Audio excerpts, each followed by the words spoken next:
जैसा कि हम जानते हैं कि 21 जून को अंतर्राष्ट्रीय योग दिवस हर साल मनाया जाता है और आने वाले 21 जून 2025 को भी इसी तरह का आयोजन न केवल देश भर में बल्कि पूरे विश्व में एक साथ मनाया जाएगा।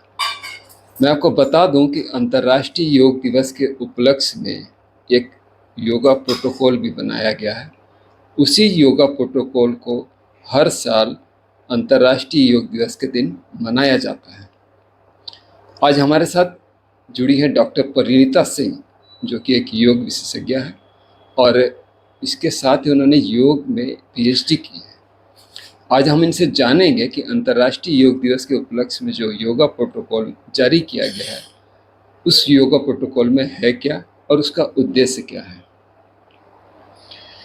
हम और हमारे दर्शक ये जानना चाहेंगे कि अंतर्राष्ट्रीय योग दिवस के जो उपलक्ष्य में जो प्रोटोकॉल निकाला गया है, उसमें क्या क्या, क्या किन चीज़ों को इंक्लूड किया गया, शामिल किया गया है और उसका उद्देश्य क्या है। बहुत बहुत धन्यवाद आपका।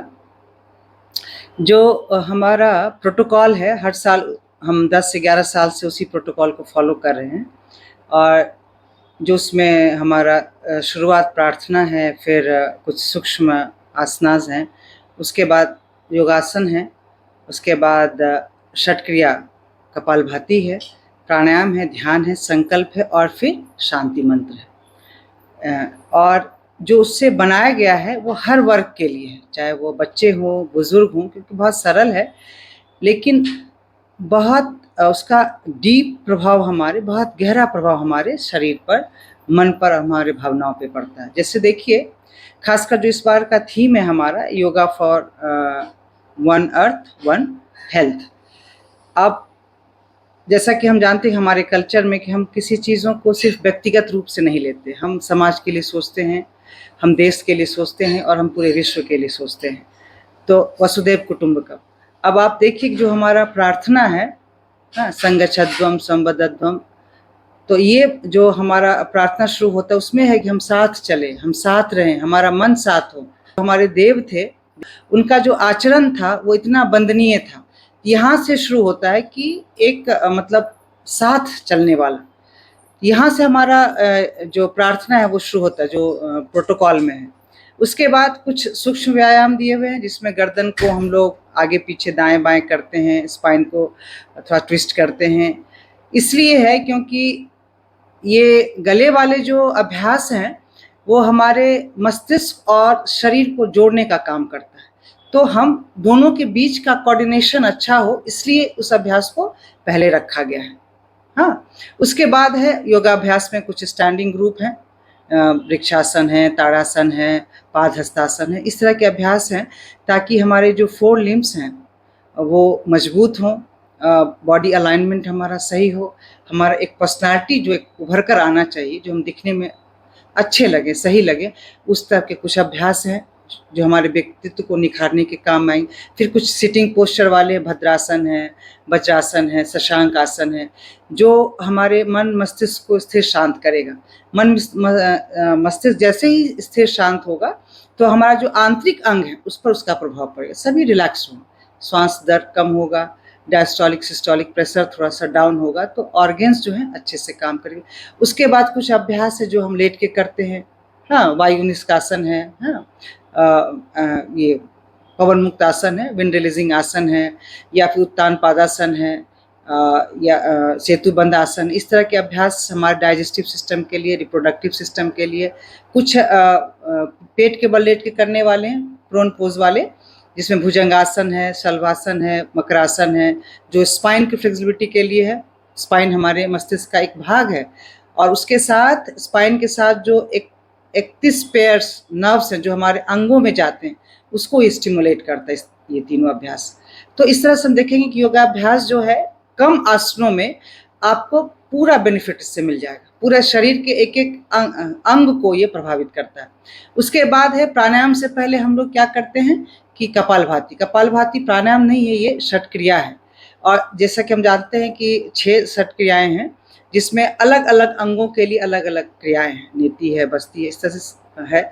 और ये जो कपालभाति वो हमारे मस्तिष्क का क्लींजिंग करता है, हाँ, थॉट प्रोसेस को क्लियर करता है कपालभाति। तो जब हम अपने ब्रेन को क्लियर करते हैं, क्लीन कर लेते हैं, क्लिनजिंग का काम कर लेते हैं, तब प्राणायाम करते हैं। और प्राणायाम में उन्होंने 2 प्राणायाम मुख्य रूप से दिया है, नाड़ी शोधक, अनुलोम विलोम और भ्रामरी। अनुलोम विलोम के द्वारा हम अपने मन को, ब्रेन को, शरीर को नियंत्रित करते हैं, बैलेंस करते हैं, और भ्रामरी द्वारा हम उनको स्थिर शांत करते हैं। क्योंकि जब हम स्थिर शांत होंगे तभी हम अपने अंदर सकारात्मकता को देख सकते, पॉजिटिविटी को।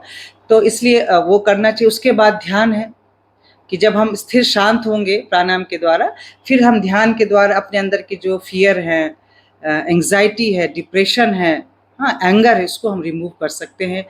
सद्गुणों का आगमन कर सकते हैं अपने अंदर। मतलब हम अच्छा, हमारा मेमोरी पावर हो, हम हमेशा प्रसन्न चित्त रहें, अच्छा सोचे, अच्छा काम करें, इस तरह से मोटिवेट हो सकते हैं जब हम ध्यान करते हैं। उसके बाद देखिए संकल्प है। संकल्प में भी यही बताता है, सिर्फ हम अपने स्वस्थ होकर हम अपने समाज को दें। अपने, अगर हम स्वस्थ हैं, अपने आप को पहले स्वस्थ रखिए, फिर आपकी जो रिस्पॉन्सिबिलिटी है समाज के प्रति, आप उसको वो देंगे। फिर हमारा लास्ट में आता है शांति पाठ। सर्वे भवन्तु सुखिनः, मतलब सभी सुखी रहे, हाँ, आप सभी निरामय रहे, सभी निरोग रहे, सबका कल्याण हो, सब दुख से दूर रहे। इस तरह की प्रार्थनाएं उसके दिया गया लास्ट में। तो आप देखेंगे 8 स्टेजेस में ये बटे हुए हैं, और 8 स्टेज का बहुत ही गहरा मीनिंग है, जो खासकर इस बार का जो थीम है कि अगर हम स्वस्थ रहेंगे और हम अगल बगल समाज को या देश को या प्रकृति को स्वस्थ रखेंगे, क्योंकि जब हम अच्छा सोचते हैं तो उसका प्रभाव वातावरण पे पड़ता है। क्योंकि अगर हम जीवन शैली योग में अच्छा रखते हैं तो हम सोसाइटी के साथ साथ प्रकृति को बहुत कुछ देते हैं। हमारे विचार प्रकृति को इन्फ्लुएंस करते हैं, हमारा जीवन शैली प्रकृति को इन्फ्लुएंस करता है। तो इस तरह से हम कोऑर्डिनेशन, अगर मेरा जीवन अच्छा रहेगा तो हम धरती को बचा सकते हैं और प्रकृति को बचा सकते हैं। अगर प्रकृति को सही रखेंगे तो हमारा जीवन बच सकता है। इसीलिए इस बार का बहुत महत्वपूर्ण थीम है, जो सच में इंडियन कल्चर को दर्शाता है कि हम लोग सिर्फ अपने लिए नहीं सोचते, बल्कि विश्व के लिए सोचते, सृष्टि के लिए सोचते। इसीलिए योग के डिफिनेशन में कहीं कहीं दिया गया है कि आत्मा का परमात्मा से मिलन। और सच में इस बार की थीम इस चीज़ को दर्शाता है कि आदमी को योगाभ्यास या अपने विचारों को, अपने हृदय को इस एक्सट्रीम तक ले जाना चाहिए कि सच में सृष्टि हमसे भी प्रभावित हो। हम सिर्फ सृष्टि से ना प्रभावित हो, बल्कि हमसे भी सृष्टि प्रभावित हो। तो ये थी डॉक्टर परिणीता सिंह, जिन्होंने बताया कि जिस तरह से अष्टांग योग है या राज योग है, जिस 8 स्टेप्स उसमें है, उसी तरह से अंतर्राष्ट्रीय योग दिवस के उपलक्ष्य में जो योगा प्रोटोकॉल बनाया गया है उसे 8 भागों में विभाजित किया गया है। और उस 8 भागों में सारे बॉडी के अलावा आपके मस्तिष्क को क्लींजिंग और अपने आप को ध्यान वगैरह करके अपने आपको स्थिर करने के लिए, मानसिक रूप से अपने आप को मोटिवेट करने की भी सुविधाएं उसमें हैं।